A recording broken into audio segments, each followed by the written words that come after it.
and you can feel and taste a European influence.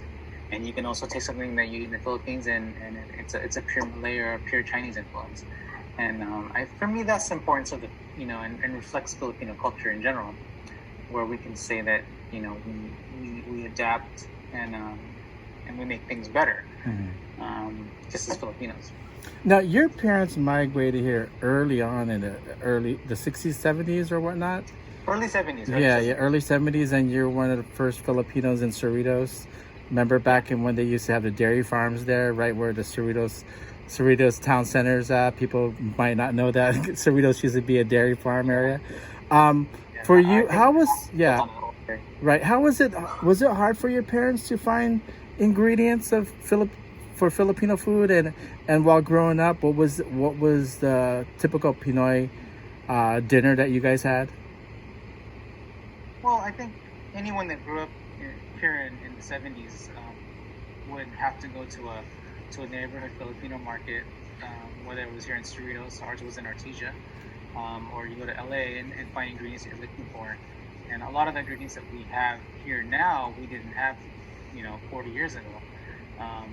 If you could show me a calamansi 40 years ago, I think you'd see a brawl in the store of people fighting for one calamansi, which is quite amazing now, because through the years we've actually been able to grow our own calamansi and harvest, and it's readily available. Mm-hmm.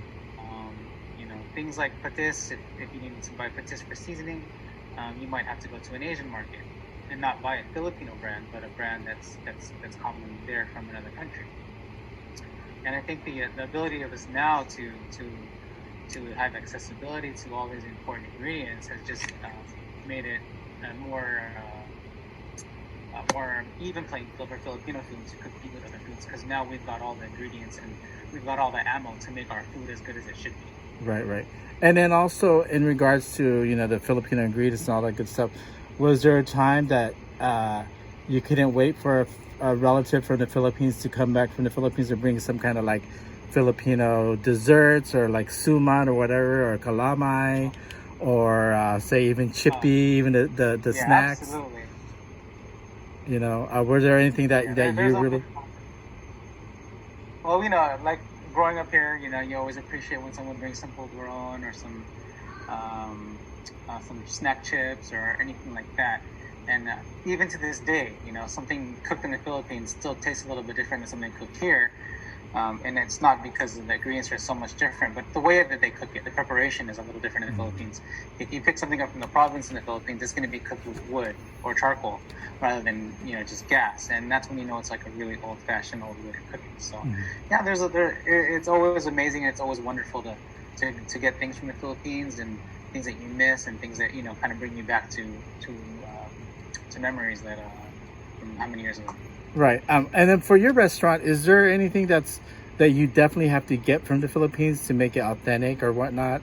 Or even the dessert. I know it's not Filipino, but Mitchell's ice cream in San Francisco, you get the mango ice cream, the ubi ice cream. That's a trade secret. Anyways. Oh, that's a trade. My bad. Oops. Nobody heard that.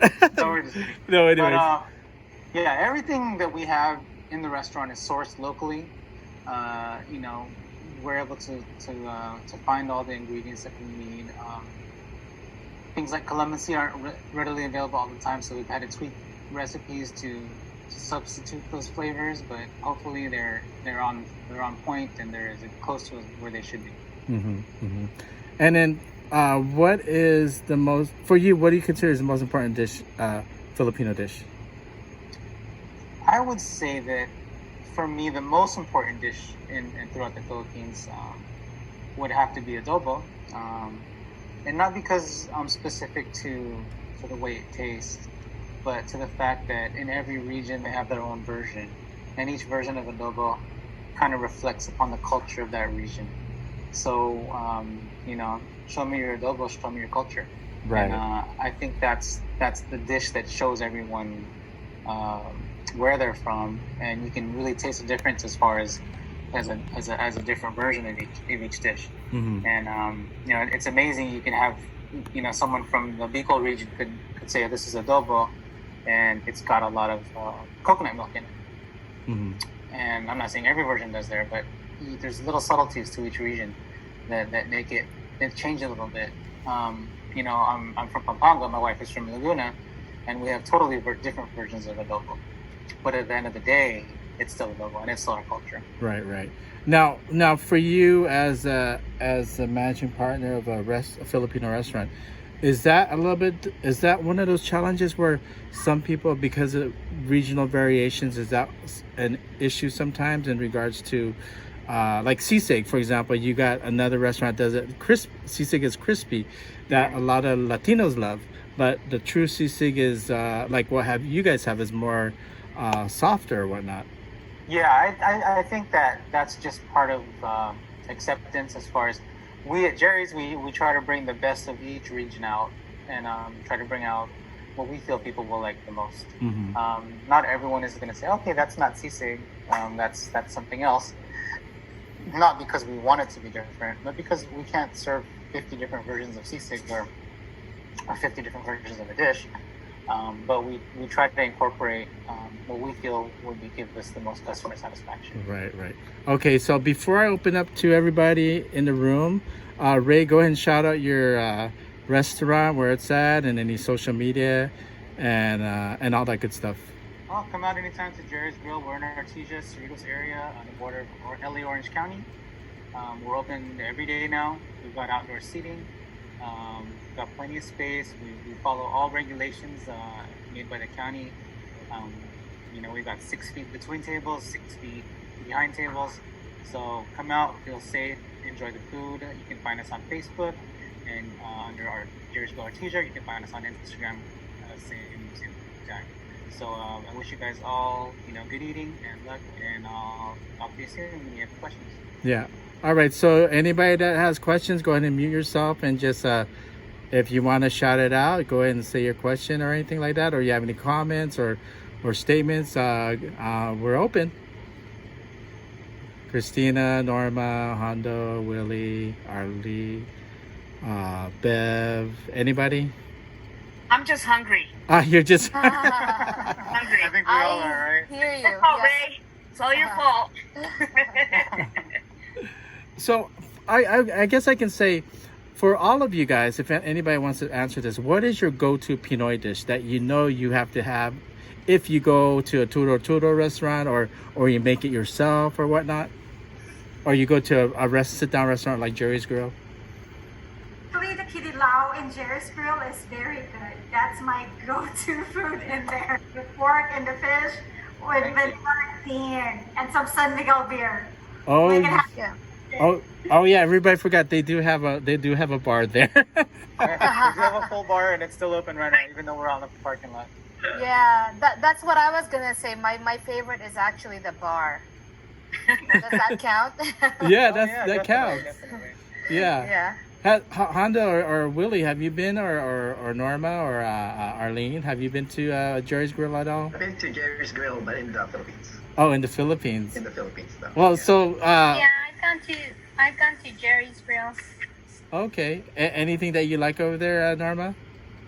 I'm a foodie, so anything, like I said, kare-kare, their lumpia, their pancit, everything's great at Gerry's Grill. But I moved to Sherman Oaks, so now I'm like far away. I used to be in Torrance, so anything Filipino. Right. It's Now, always good.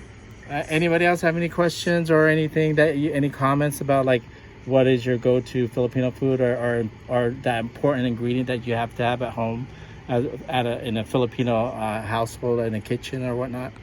Bagoong. Bagoong. Bagoong. That's hardcore, man. Yeah. What kind of bagoong? Real, like the little fish. I'm Ilocano. Okay. So, we have to have our bagoong with everything, with the tomatoes. Mango. The mango, the green mango for sure. And we would put even lime and just eat lime and bagoong and steam rice. Oh my God. That's Oh, Bev, you gotta make me some dinengding or something. That's awesome. That's I love dinengding. I mean, I'm unfortunately I'm in Alaska right now and I can't have any of that. No, I'll be home soon. I'll be home in a month. But I'll bring you dinengding. You trade me with some grilled squid. How's that? For sure. Oh. We'll make a Yeah. trade. No problem. Word. Or Yes. hey, maybe you can collaborate and have her do a special chef Bev night. Oh, that would be cool. That would be cool. You know, Definitely. But as long as you have that open bar going, I'm with you. I got man. you all night. I got you All right. Then we won't be cooking all night. That's all I'm gonna tell Yeah. you. Let's cook for 10 minutes and then let's enjoy the rest of the night. I'm down. all right. So- Go ahead. Yeah, Bev, can you post your information on the chat box? So Yes. we're doing some private events right now, so we would love to have some guest chefs. Oh, I would love to. Yeah, I'll send you my information. If I Okay. Peter, you're gonna have to help me because it's like I just go on the chat and just post. Yeah, just Fine. post. Yeah. Just put All your right. information there. Yeah. Well, I Yeah, got and left earlier in the room, so. awesome. Yeah, and specifically what we're doing is because we're actually representing a Lambanog company, so we're looking specifically for Lambanog recipes that you can share. So people have introduced. We had one that was a Lambanog ceviche that someone had sent to Ah. us. Yeah. So we'd Ooh. love to see like what creative dishes you can create with Ooh. it. So You we'd know- love to connect with you. Oh, same here. And like Ray said, it's all about the flavors and the Mhm. history of everything. Because we are a melting pot in the Philippines, and not a lot of people know that. Because Yeah. a lot of people think of Filipino food just pancit, lumpia, and lechon. Every time I talk to somebody American, oh, I Okay. love pancit, I love lumpia, I love adobo, and and it's like we need to like represent more and show them like Gerry's Grill has great menu as well. Yeah.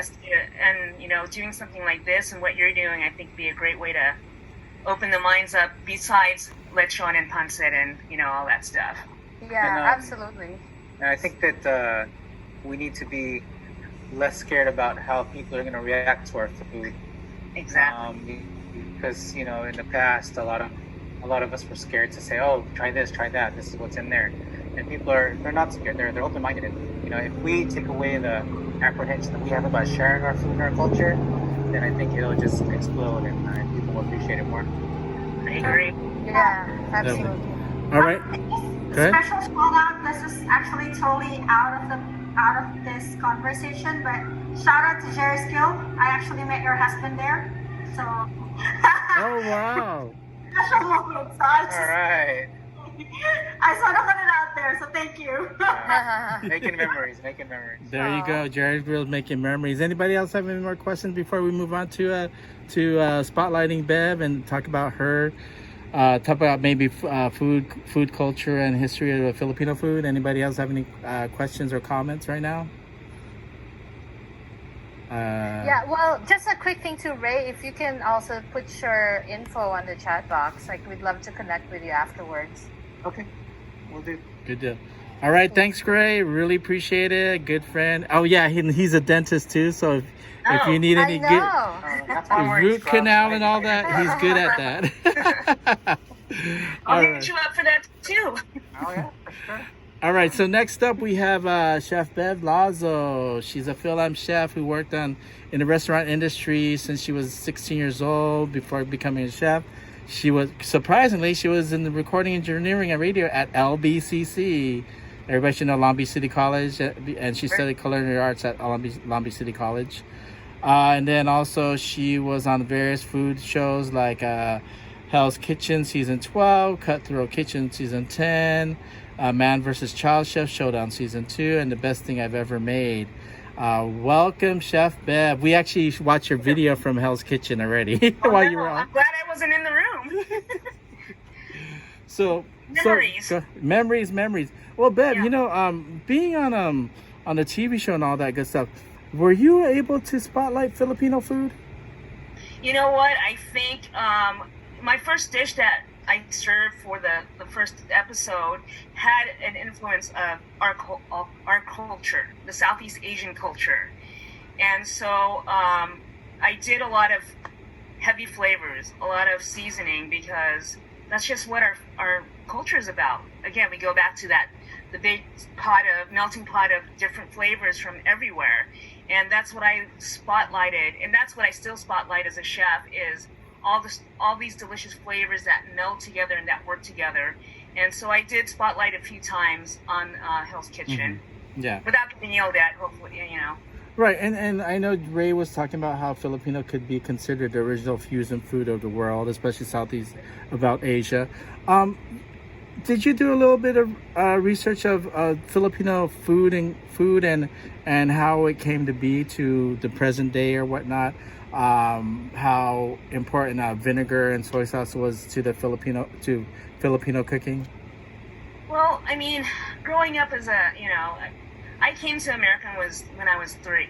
And like you were asking Ray before, like, were you able to find ingredients where you were? I was actually born in the Philippines and then we moved to Buffalo, New York. So imagine that.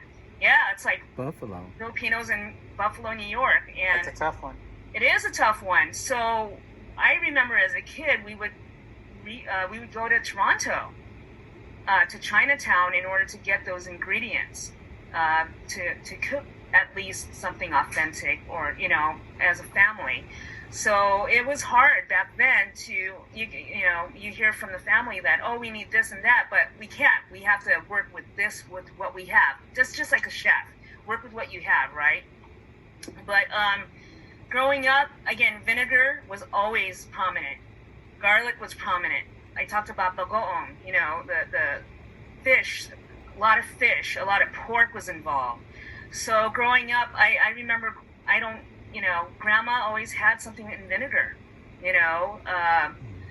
pinapaitan. These are things that I grew up eating, and as I still love. And we talked about like how kids nowadays are like, or we were ashamed, or we don't like talk about certain foods, like Ray said, that we didn't want to introduce because we were afraid that they would be put off by it.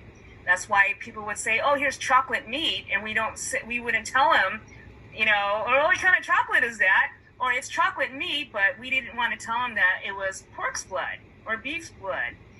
And so, again, growing up, all the parties that you go to, again, the different provinces your family and friends are from, I think there, my history and culture from there is just the taste, the memories.